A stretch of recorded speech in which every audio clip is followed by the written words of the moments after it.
So, We can go in the cat room where it's quieter. yeah, this is good. Yeah. Christina, what's your name? Yep. Spell it. Yep. Tell me your position. Yep. Christina Hill, Christina Hill, and the Director of Marketing Communications at the Atlanta Humane Society. So right now we are inside of our temporary emergency shelter in Roswell, Georgia. The state of Georgia actually called upon us on Friday and asked if we could open up a temporary shelter for the animal evacuees of Hurricane Irma. So we secured this 60,000 square foot building. It was actually donated to us. And we started setting up on Saturday morning bright and early. Where are the dogs from? So these dogs are from all sorts of different places. They're from Fulton County Animal Services, they're from southern coastal regions of Georgia, and they're also from Florida. What's the biggest challenge you have with so many dogs in this space? Yeah, so obviously the noise is the biggest challenge. It's quite loud. We're sleeping here overnight, so we're not getting too much sleep. But these animals need 24-hour care, and we're happy to provide it for them. We also have lots of animals to walk. There's 424 of these guys.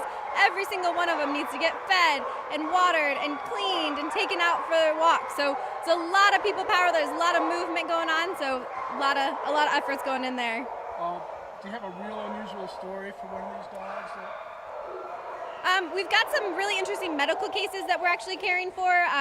We had one kid come in with a really badly infected eyeball that we actually ended up taking back to our shelter and caring for. We had some kids with chest wounds that we were able to take him back to our shelter medicine team at our Mansell campus and actually heal him up, seal him up, and take care of them. We got some really skinny guys that we're giving specialized food to, and we also actually have owned animals in this facility as well. So people that were evacuating from Florida, they were going to sleep in their car with their animals because they couldn't find anywhere to put their animals. They couldn't find any more pet-friendly hotels. They couldn't find any co-housing facility for the people and the animals. So they brought their animals here. We're caring for them, and they're stopping by, checking in on them, and they'll be here as long as they're needed to be here. Okay, so they're not all. There's a couple. Yep, there's a couple in the back that are owned animals. Just a couple. Okay. What is your biggest need? Our biggest need right now is monetary donations. We had an incredible outpour of community support on Sunday when we asked for donations of puppy pads and blankets and towels and newspapers. So our biggest need right now is monetary support. By providing a monetary donation, you are enabling us to continue doing what we're doing. All right. Is there anything I might have forgotten?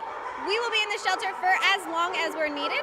There's potential that we might be taking in more animals, so we're keeping our arms open, and we'll be here for as long as they need us for. Sweet. Thank you. Not a problem. Do you need anything else? That'll do it.